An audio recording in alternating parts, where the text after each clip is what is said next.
Ya, Assalamualaikum warahmatullahi wabarakatuh. Pada kesempatan kali ini kita akan belajar biologi kelas 12 semester 5. Babnya adalah bab pertama yaitu pertumbuhan dan perkembangan.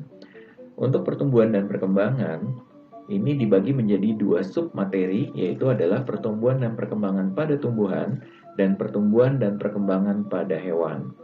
Nah, untuk pertumbuhan dan perkembangan pada tumbuhan, saya akan membagi video ini menjadi dua bagian, dua video. Kenapa demikian? Karena materinya cukup banyak. Seperti itu. Oleh sebab itu, maka saya bagi menjadi part 1 dan part 2. Nah, saat ini kita akan bahas tentang part 1-nya dulu, yaitu pertumbuhan dan perkembangan pada tumbuhan. Apa yang dimaksud dengan pertumbuhan? Pertumbuhan adalah proses bertambahnya volume yang permanen dan sifatnya tidak balik atau irreversible. Kenapa terjadi proses pertambahan volume?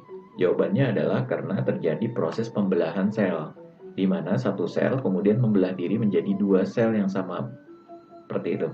Dan selain pembelahan sel, selnya bertambah jumlahnya, juga tiap sel-sel yang membelah ini akan mengalami pembesaran sel seiring dengan waktu. Sehingga kemudian, selain jumlah selnya bertambah, juga selnya juga mengalami pembesaran tiap-tiap selnya. Sehingga kemudian itulah yang menyebabkan terjadinya pertambahan volume atau yang dikenal dengan istilah pertumbuhan.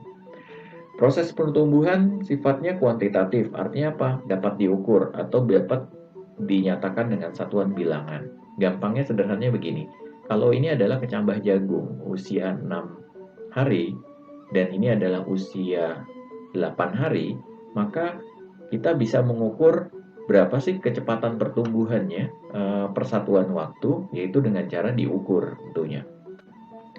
Ada alat yang dapat mengukur pertumbuhan tanaman, namanya adalah alatnya auxanometer. Animasinya seperti ini gambarannya, alatnya. Jadi di alat ini ada ukuran panjang di sini, ada skala panjang. Kemudian di sini ada jarum penunjuk. Kemudian di sini ada bandul, kemudian di sini adalah tali. Maka tanaman yang mau diukur pertumbuhannya itu diikatkan di sini di ujungnya. Kemudian nanti andaikan ini adalah posisi tanaman yang mau diukur di hari ke-0 yang kita mau ukur gitu. Seperti itu. Maka kemudian hari berikutnya atau 24 jam berikutnya ini akan mengalami pertambahan.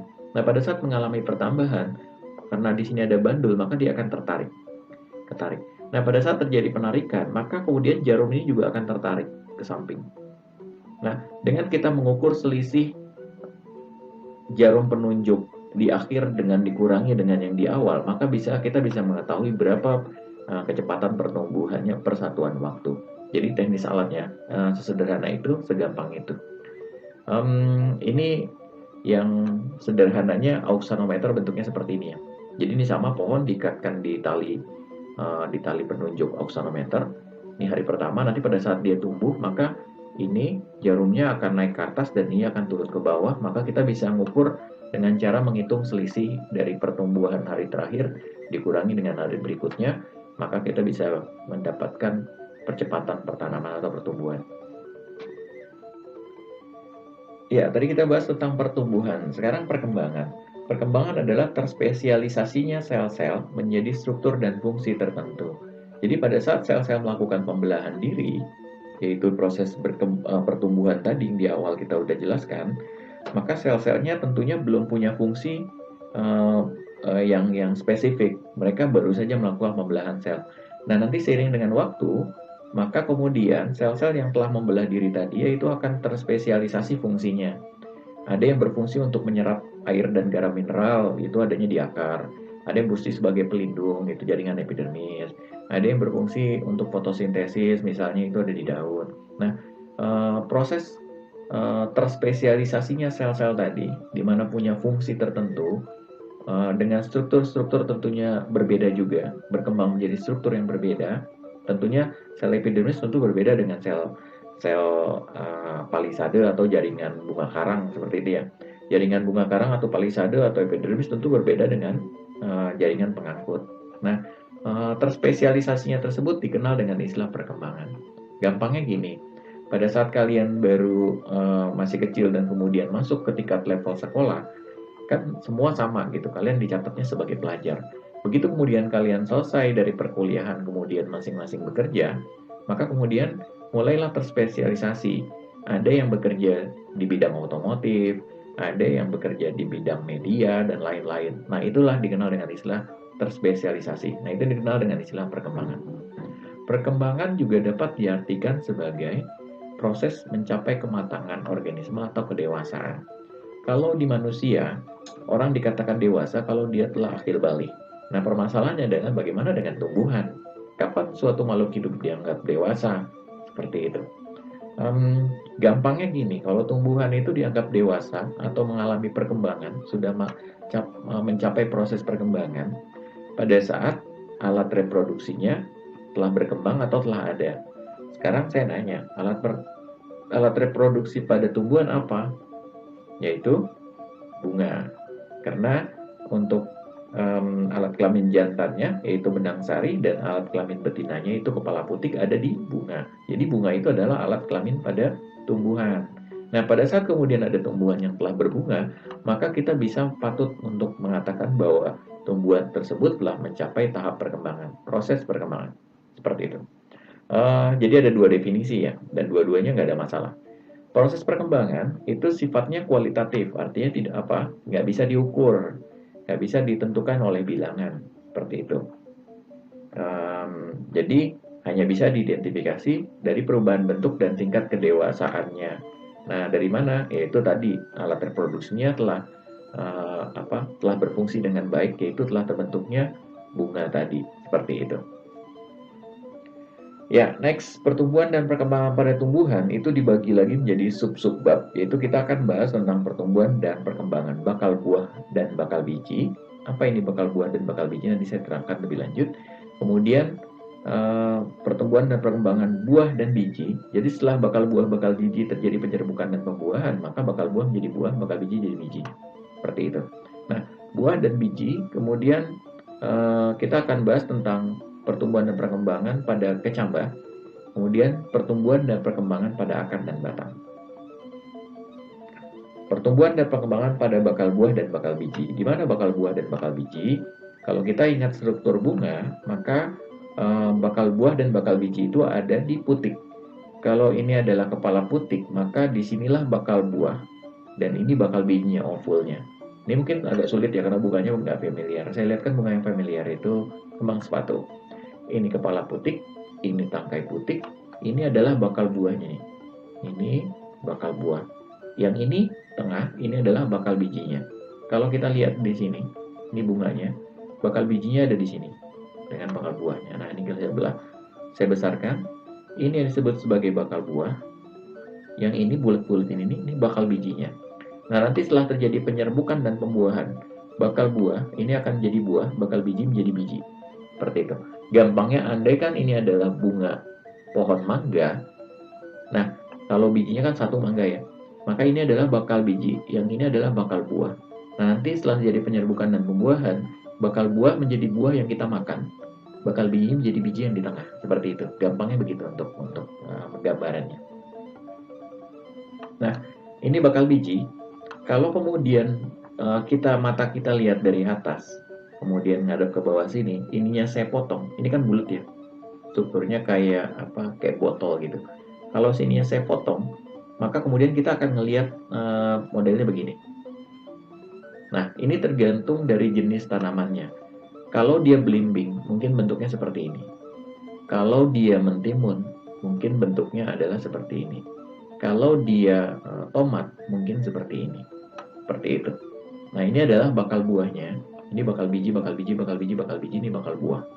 Ini juga bakal buah. Ya, ini bakal bijinya. Seperti itu. Nah, saya ambil dulu aja satu ini. Kalau dilihat di bawah mikroskop, originalnya itu adalah bentuknya seperti ini. Nah, ini adalah bakal buah yang banyak yang ini nih, sel-sel yang ini. Ini bakal buah semua sekeliling. Yang bakal bijinya nih. Ini bakal biji, ini bakal biji, ini bakal biji, ini bakal biji. Nah, kalau kita lihat di bakal bijinya, ada struktur sel yang sangat besar ini. Begitu pula dengan ini. Yang ini ada mungkin kemungkinan besar kepotong ya pada saat pengambilannya. Kelepas, keangkut atau kebuang. Yang ini juga harusnya ada ini. Nah, ini dikenal dengan istilah inti kandung lembaga primer. Hafalkan. Inti kandung lembaga primer. Simpan dulu ya, ntar saya jelaskan lebih lanjut.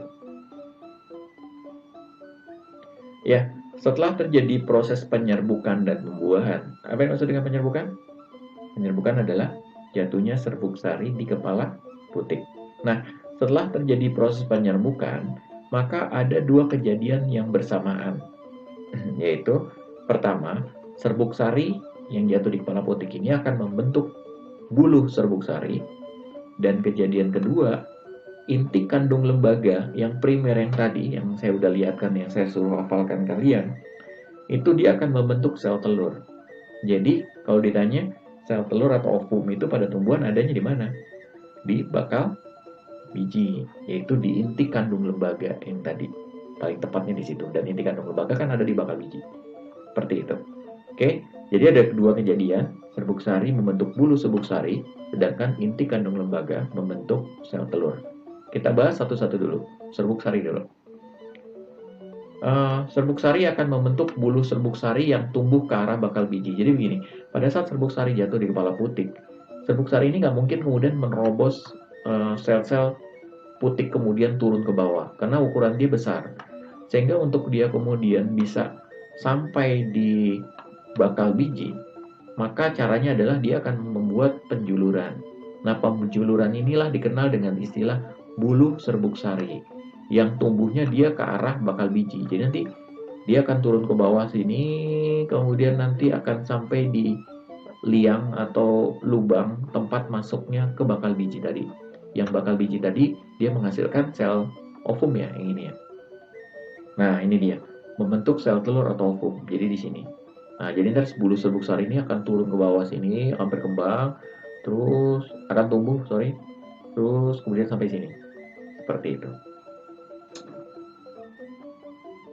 Nah, saat terjadi pembentukan bulu serbuk sari, di dalam serbuk sari ini kan ada inti selnya. Nah, inti selnya ini membelah diri menjadi dua. Nah, satu inti itu disebut sebagai inti vegetatif. Kemudian dia menuju ke bagian depan bulu serbuk sari untuk menjadi penuntun gerak tumbuh bulu ke arah bakal biji. Jadi setelah membelah diri jadi dua, yang satu akan lari ke depan, yang ini dikenal dengan istilah inti vegetatif. Dan fungsinya dia adalah untuk menuntun gerak tumbuh bulu ke arah bakal biji. Jadi dia seperti layaknya driver, supirnya yang menentukan pertumbuhan ke arah mana. Seperti itu. Dan dia akan tumbuh ke arah bakal biji. Yang jadi permasalahan adalah bagaimana caranya inti vegetatif tahu bahwa bakal bijinya ada di sini. Kan gitu ya. Yaitu dengan apa? Kemotropisme. Jadi sel telur akan menghasilkan bau-bauan kimia yang kemudian ditangkap oleh inti vegetatif, kemudian dia akan tumbuh ke arah ovum tadi. Seperti itu gampangnya. Seperti itu. Next, berikutnya, kemudian satu inti lainnya, kan ini tadi satu inti lainnya membelah lagi menjadi dua inti generatif. Nah, ini yang dua nih, membelah menjadi inti generatif. Ini dikenal dengan istilah sperma. Seperti itu. Pada tumbuhan sperm ada ovumnya juga, layaknya seperti di manusia. Nah, jadi pada tumbuhan itu kenapa kemudian benang sari yang akan menghasilkan serbuk sari atau polen itu dianggap sebagai alat kelamin jantan, karena nanti pada saat perkembangan bulu serbuk sari, inti sel dari serbuk sari tadi membelah diri menjadi dua. Satu sebagai inti vegetatif yang akan menuntun gerak bulu serbuk sari ke arah bakal biji, sedangkan satunya lagi disebut sebagai inti generatif, dan dia akan membelah diri menjadi dua dan kemudian berkembang membentuk sperma. Nah, itulah kenapa kemudian benang sari yang menghasilkan serbuk sari itu disebut sebagai alat kelamin jantan, karena nanti pada perkembangan akhirnya dia akan menghasilkan sperma. Sedangkan ini putik ini dianggap sebagai alat kelamin betina. Kenapa? Karena di bakal biji itu ada inti kandung lembaga primer yang nanti kemudian dia berkembang membentuk ovum atau sel telur. Maka ini dianggap sebagai alat kelamin betinanya pada tumbuhan. Yang ini jantannya, yaitu penghasilnya dia ya, serbuk sarinya. Seperti itu. Next, kemudian kita lihat lagi sekarang yang di inti kandung lembaga. Nah, tadi inti kandung lembaga primer ini dia akan membelah 3 kali berturut-turut membentuk 8 inti. Bagaimana caranya? Jadi pembelahan pertama itu akan dihasilkan 2 inti. Kemudian pembelahan kedua dihasilkan 4 inti. Pembelahan ketiga akan dihasilkan 8 inti. Itulah yang dimaksud dengan inti kandung lembaga membelah 3 kali berturut-turut membentuk 8 inti. Seperti itu. 8 inti tadi, 3 inti menuju ke tempat yang berhadapan dengan liang bakal biji. Jadi di sini nanti akan ada lubang, nanti saya lihatkan mikroskopiknya. Ada lubang tempat masuknya nanti bulu serbuk sari ke arah sini. Seperti itu. Nah, 3 inti menuju ke tempat berhadapan dengan liang bakal biji, itu ini, yang bakal biji. 1 inti tersebut merupakan sel telur, sedangkan 2 inti lainnya disebut sebagai sinergit. Yang sel telur itu yang di tengah, yang ini, selalu seperti itu. Sedangkan pengiringnya kiri kanan itu dikenal sebagai sinergit. Kemudian 3 inti lainnya itu menuju ke bagian kandung lembaga yang letaknya berlawanan dengan liang lembaga. Yang mana? Yang ini. Nah, ini dikenal dengan istilah antipoda. Jadi ini antipodanya ini. Kemudian sisanya ini baru 6, sisanya 2 lagi itu menuju ke tengah yang ini. Dan kemudian dia bersatu atau melebur membentuk istilah yang dikenal dengan istilah inti kandung lembaga sekunder. Hati-hati kalau tadi primer, kita dengar lagi istilah sekarang inti kandung lembaga sekunder. Yaitu yang mana? Nih peleburan 2 inti ini. Next, kemudian nanti setelah bulu serbuk sari sampai di liang bakal biji, ini inti vegetatifnya, ini inti generatifnya. Nah, inti vegetatif nanti dia hilang, karena fungsinya sudah selesai, karena sudah sampai di liang. Terus kemudian, apa yang terjadi dengan inti generatifnya yang 2 setelah berkembang menjadi sperma? Yang satu, sperma yang satu yang ini, yang paling dekat dengan liang, itu dia akan membuahi sel telur.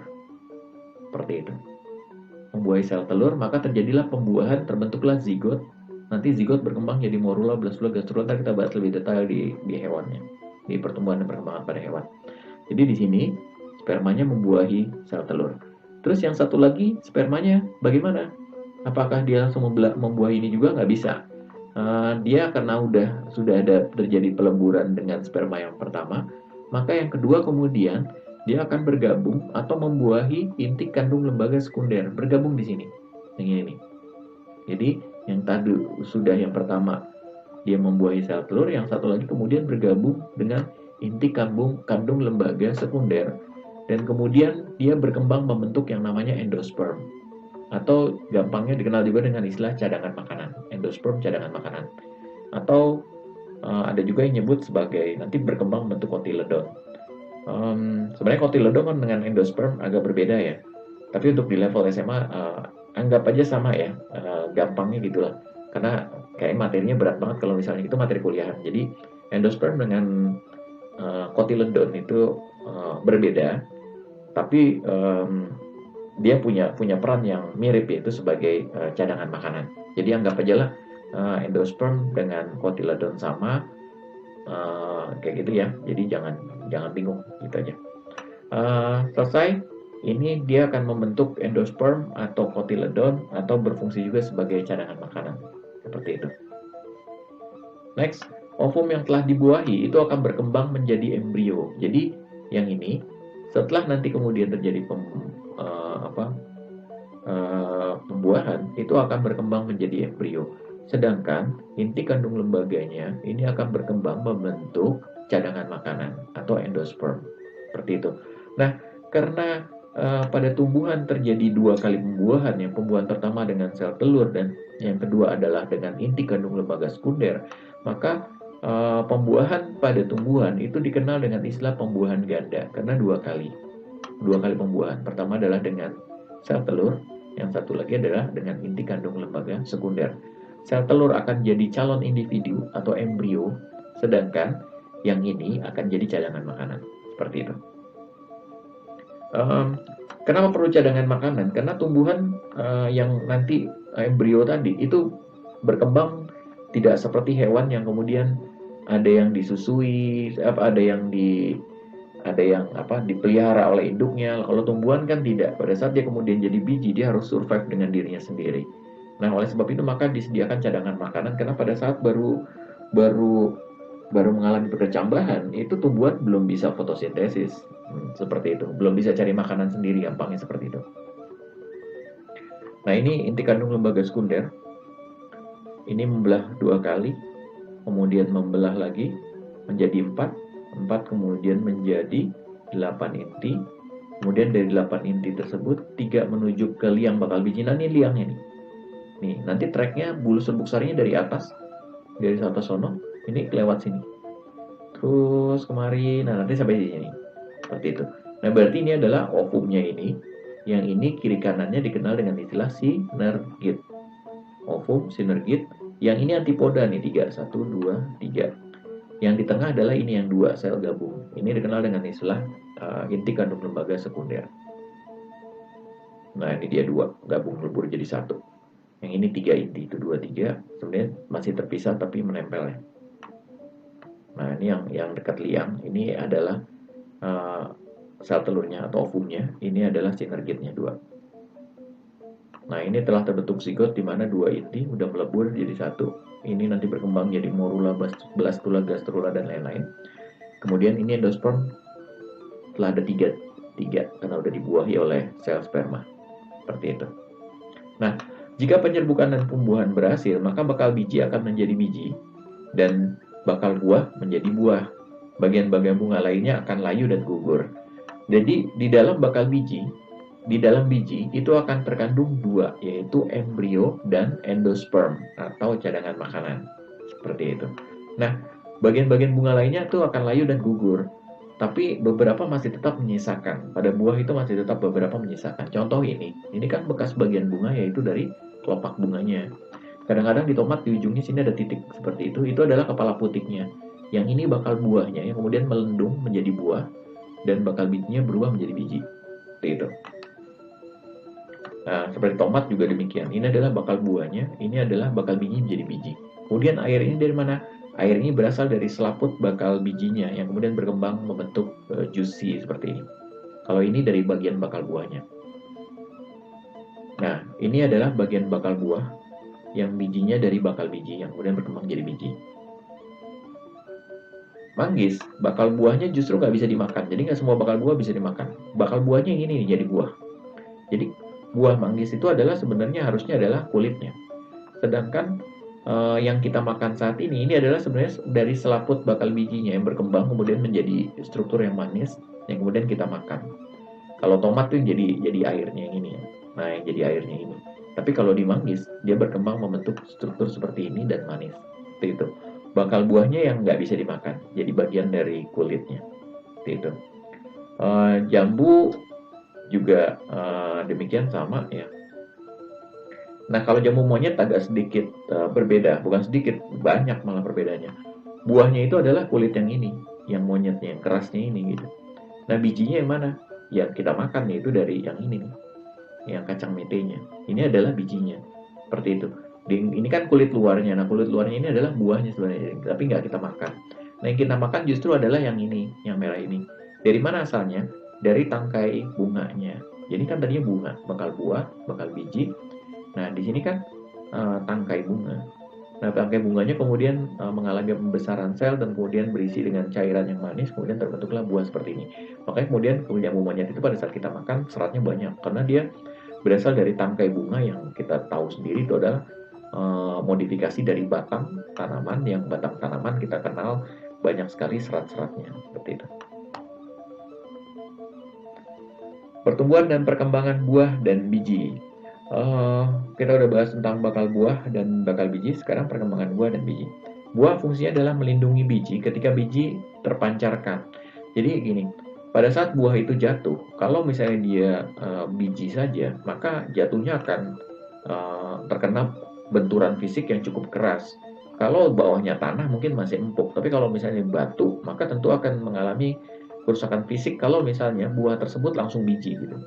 Oleh sebab itu maka kemudian fungsi buah itu pada dasarnya adalah untuk melindungi biji yang ada di dalamnya. Sehingga pada saat dia mengalami pemancaran atau penyebaran, entah itu oleh angin, oleh hewan, itu dia tidak langsung kontak atau fisik dengan tanah ataupun dengan hewan tersebut. Jadi yang dimakan adalah buahnya, bijinya biasanya kan berceceran dan kemudian jatuh di tanah.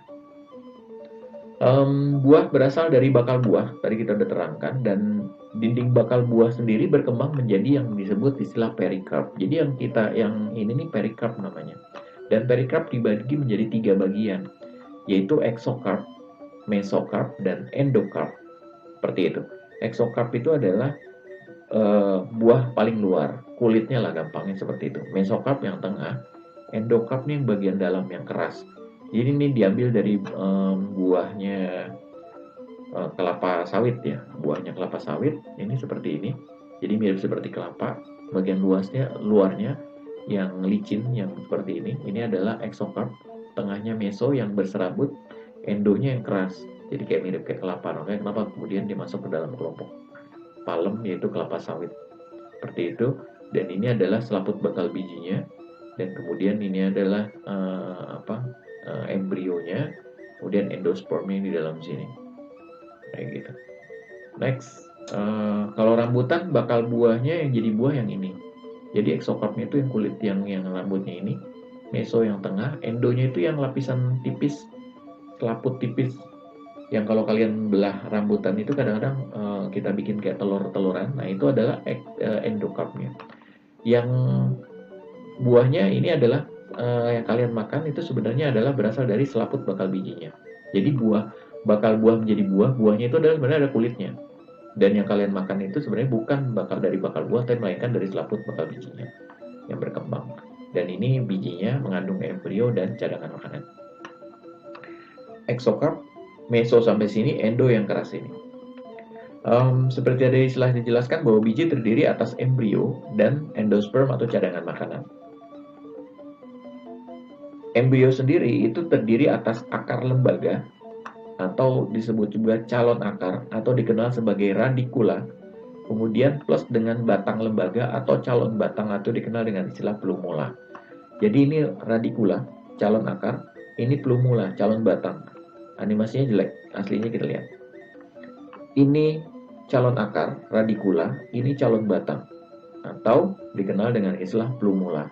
Ini semua struktur ini dikenal dengan sebagai sebutan embrio. Yang ini endospermnya, cadangan makanannya, seperti itu. Ini cadangan makanannya, lihat istilahnya kotiledon. Jadi kotiledon itu adanya di tumbuhan dikotil ya. Seperti saya bilang endosperm dengan kotiledon sebenarnya berbeda, hanya untuk di level SMA anggap aja sama ya. Hanya gampangnya gini, kotiledon itu dipakai untuk yang tumbuhan dikotil, sedangkan pada tumbuhan monokotil itu kotiledonnya nggak berkembang, kemudian yang berkembang justru adalah endosperm ya, jadi cadangan makanan. Jadi ini adalah kotiledon. Kalau di monokotil itu dikenal dengan istilah endosperm. Dua-duanya anggap aja sama ya, jadi nggak pusing. Next, ini adalah radikula, ini plumula, ini endospermnya atau kotiledonnya. Ini adalah embrionya, terdiri atas radikula, kemudian ini plumula, ini kotiledonnya atau cadangan makanannya. Nah ini juga lebih kelihatan lagi embrionya.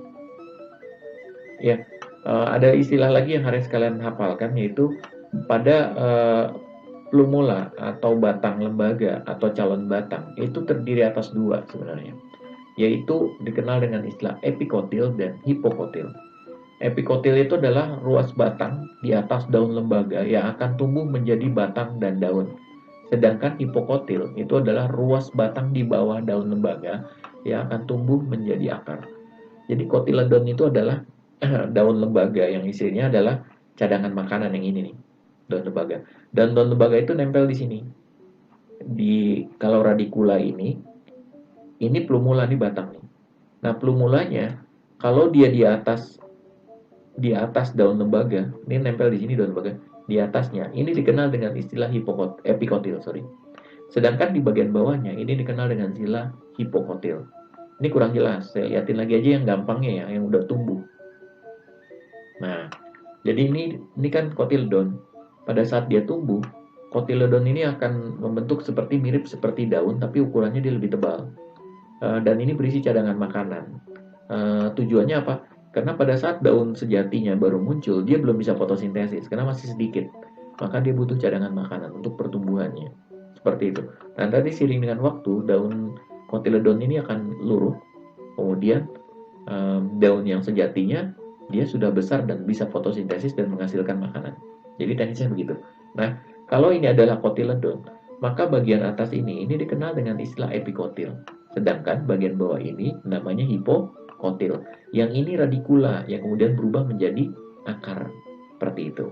Oke, dapat epikotil di atas kotiledon, hipokotil, radikula. Kalau kita lihat yang tadi sebelumnya, ini disebut sebagai epikotil, ini hipo, radikulanya yang dari sini ke bawah, yang calon akar. Itu epi, hipo, radikula yang berubah menjadi akar.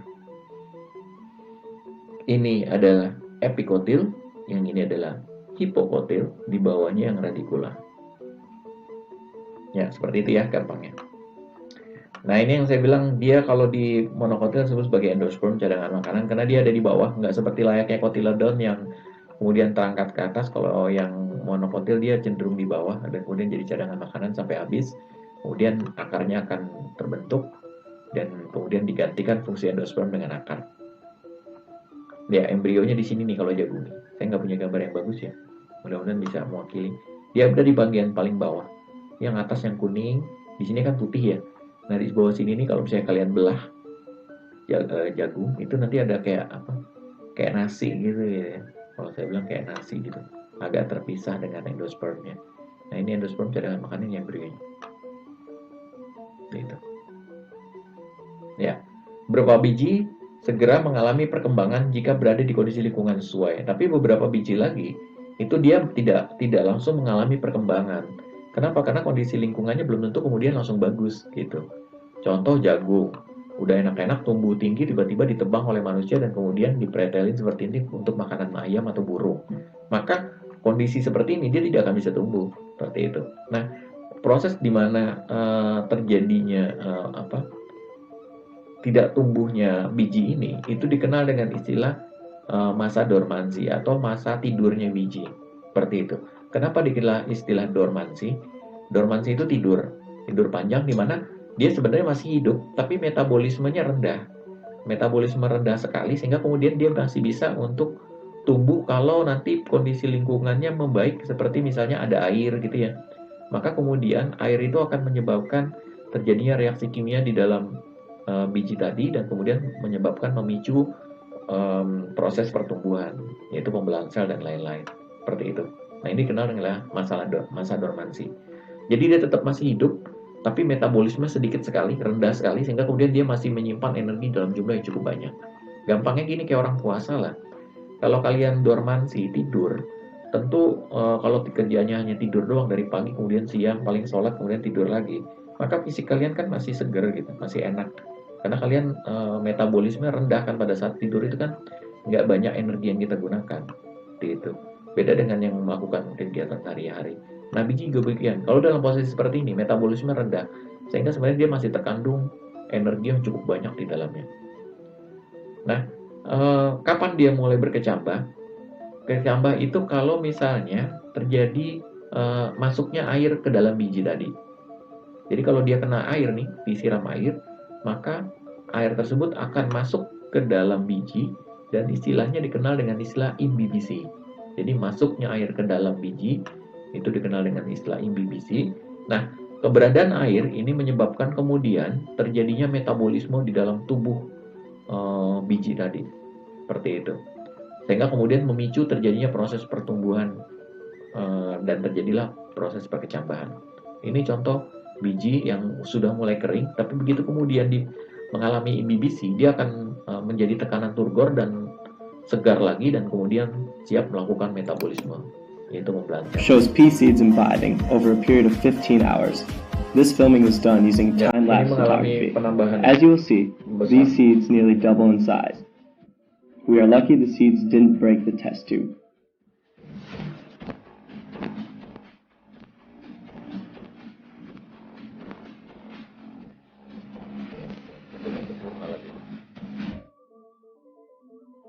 Oke, seperti saya bilang tadi, imbibisi menginduksi aktivitas enzim yang menyebabkan kemudian terjadinya metabolisme, maka kemudian terjadilah proses pembelahan sel, kemudian dari pembelahan sel kemudian terbentuk diferensiasi, ada yang bentuk akar, ada yang bentuk batang, ada yang bentuk daun.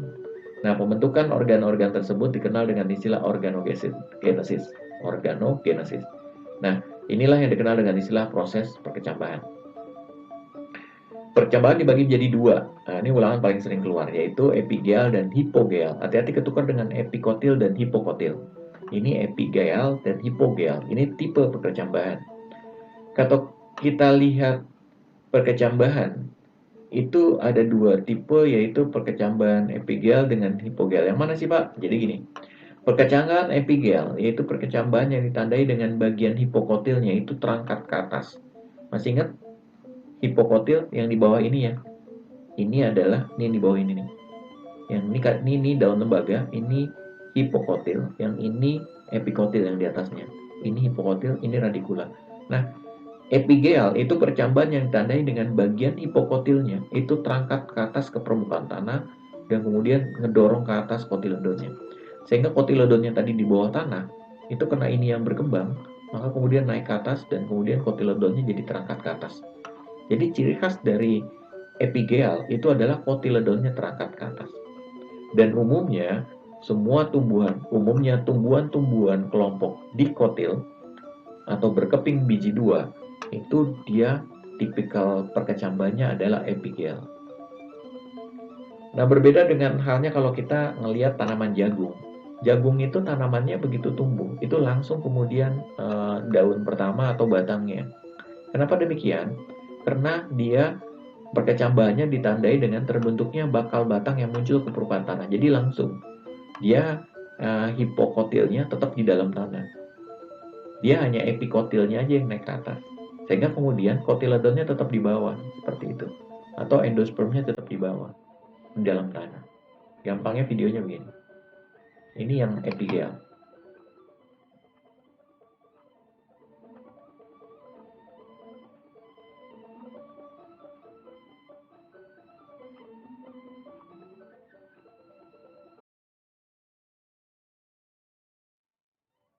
Ya, ini radikula, ini yang hipokotil, kemudian narik ke atas, angkat ke atas, sehingga kemudian kotiledonnya juga terangkat ke atas.